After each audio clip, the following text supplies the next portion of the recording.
I arrived from Canada on Wednesday afternoon, so at the moment I think I'm probably somewhere in the middle of the Pacific Ocean when it came to time. So this morning I woke up at 3:21 a.m., woke up my wife, who wasn't so happy to be a victim of my jet lag, and I revisited what I was going to talk to you about today. And what I've done is actually just changed my title to Expansion and Magnification, Asia's Evolving Security Disorder.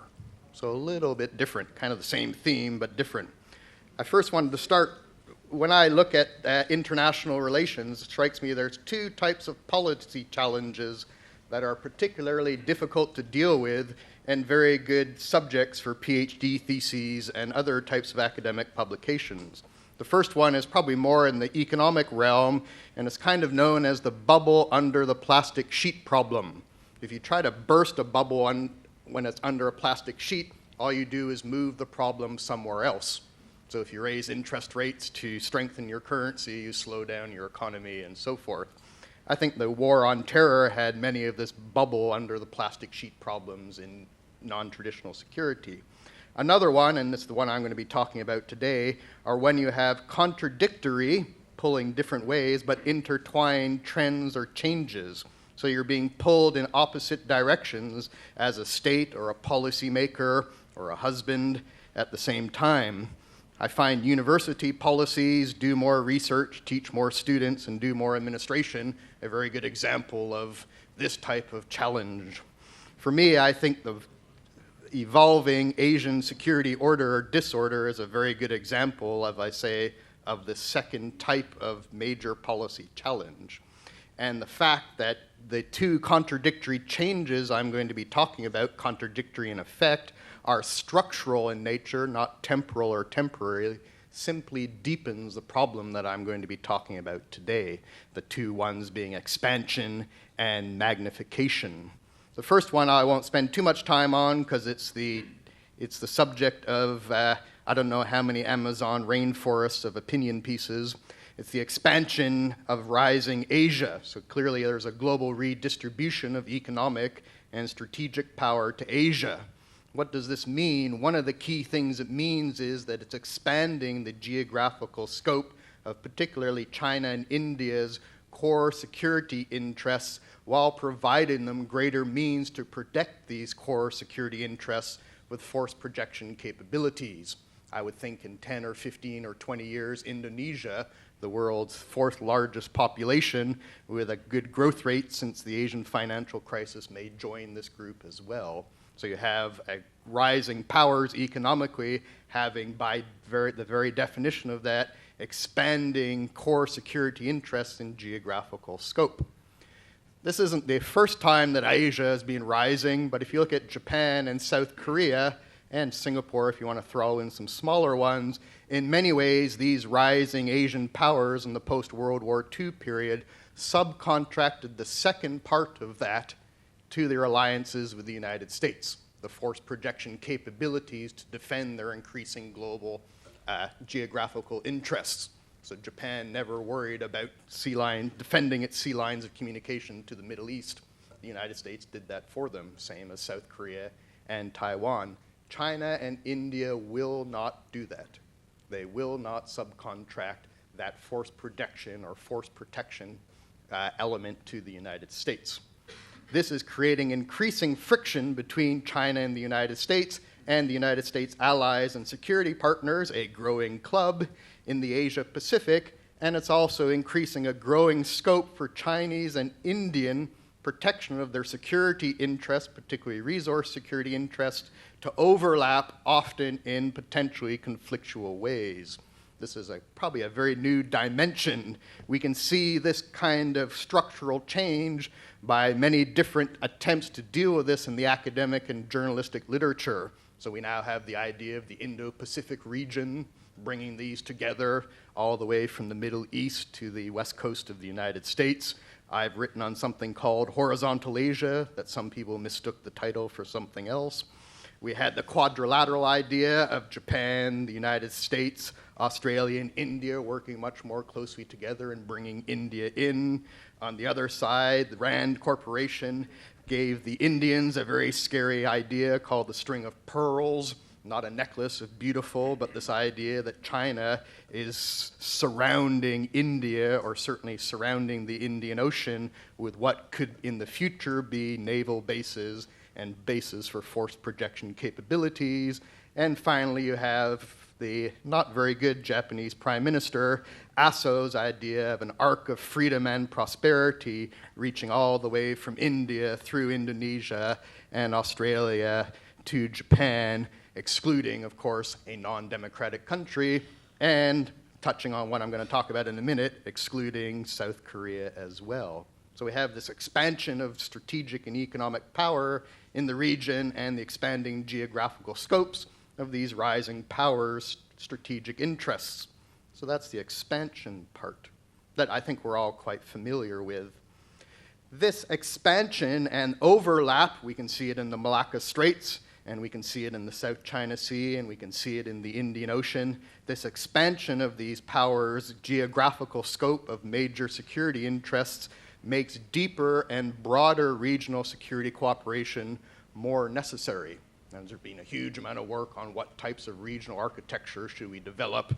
Kevin Rudd had his stab at it that blew up in his face, unfortunately for him. But by definition, simple by definition, the larger group you have trying to come up with cooperation, the more difficult it is, even if they have similar interests. Take a group of 6 friends and try to figure out where to go to dinner on Saturday night, or what movie to see. That's very difficult. Just translate that to much larger actors with very different interests that often see themselves as competitors. So this expansion and overlap with potential fault lines makes deeper and broader regional security cooperation more necessary, but by definition, more difficult. It also highlights the role of the United States as the only globally oriented in kind of focus and capability superpower. And I think Joseph noted the Chinese 4 rings of strategic concerns. There was only one actor in all 4 rings. I think every country in the world, when they do their rings, including Australia, there's only one actor in all of those rings. The United States doesn't have rings, it has the whole world as its ring. It's the only global superpower, in that sense, isn't a regional player. The one I want to talk a little bit more about, if I have some time, is this kind of magnification in rising Asia. And this is tied very much to the nature of the present interstate system within which we're talking about this present stage of Asia's rising is taking place within. And if you go back, today is, I think, or this year is the 21st anniversary of George Bush Sr.'s New World Order speech, where they were looking at what is the world going to look like at the end of the Cold War. Will there be lots of security cooperation between the former superpowers? And some people got quite excited about maybe a world of great cooperation, and international relations idealists could become international relations realists. The end of the Cold War, what was that? Some of you may not have been born. The students in the class may not even know what the Cold War was. It was the end of a global bipolar system where internal, within states, bilateral, usually between neighboring states, and regional tensions were moderated or exacerbated by the global ideological battle and the position of each state within that. So it was a very highly organized global system that no longer exists at all, and there's nothing global in its place at all.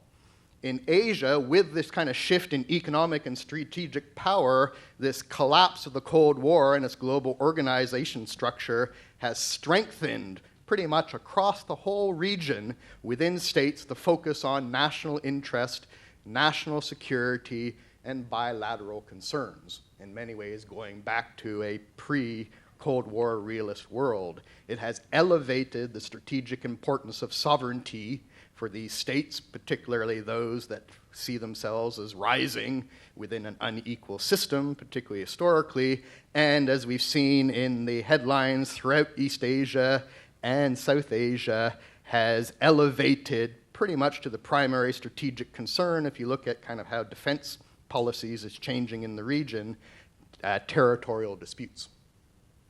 If you look at where this has probably been where the magnification has had the greatest impact, I would argue it's on Japan-South Korea relations.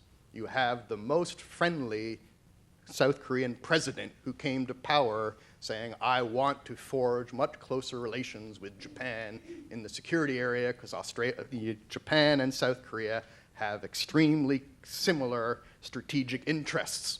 That their position in the rising Asia fits very well.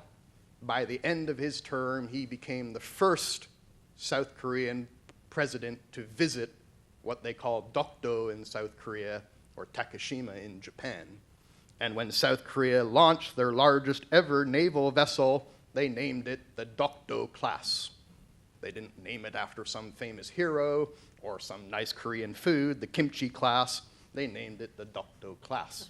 So if you're looking at how, for example, how should states work together to deal with this kind of changing power dynamics in Asia-Pacific or the wider Indo-Pacific, Japan and South Korea have very strong interests on working together. And they have, at the moment, two governments that were very much focused on doing that.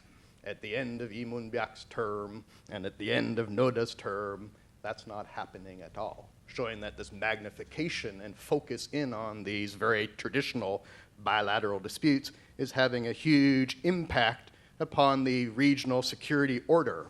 We can argue the same thing with Japan and China, of course. So many economists say it's a $380 billion trading relationship. How can you argue over a bunch of rocks that birds shit on and nobody lives on? If you're a Japanese prime minister, you have no choice but to stand up to it. And Naoto Kan lost power by not standing up strong enough. He didn't sit down, he just didn't stand up strong enough.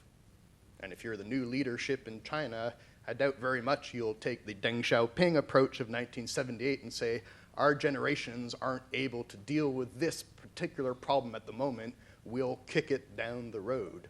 Instead, the Chinese have been using economic statecraft and the closing down of exports of rare earths and also other financial cooperation agreements to try to push the Japanese to sit down.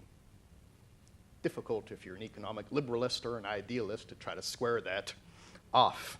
China and India, of course, I would think would be, it's not only the strings of pearls that made Rand Corporation quite good. Interestingly, the BRICS is a US investment bank phraseology as well, showing US intellectual hegemony even in the world of rising Asia.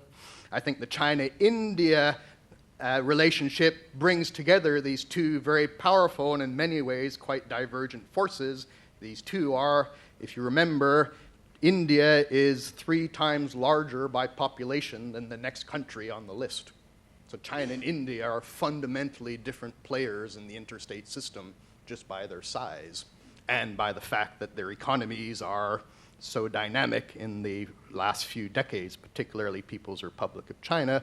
But of course, China and India also have, I think by territory, the single largest territorial dispute in this whole region that hasn't been getting any calmer despite growing trade flows between them as well. So again, this kind of magnification of focus on territorial disputes in this post-Cold War period. This magnification works against effective regional security cooperation. There is no way that a Chinese and Japanese leader are going to be able at this time to sit down and talk about confidence-building measures and joint maritime training exercises. And we can see Lee Moon-byak was pushing for a South Korea-Japan security declaration, like Australia has with both. That is now never mentioned again as he sails off to Dokdo to wave the South Korean flag. So I think this magnification works against effective regional security cooperation that the expansion change makes more necessary. It also greatly complicates the role of the United States as a security provider in the Asia-Pacific and in the Indian Ocean. If your two closest allies are throwing stuff at each other, this is not very good for you either. So there we go, magnification and expansion. Asia's evolving security disorder. Thanks.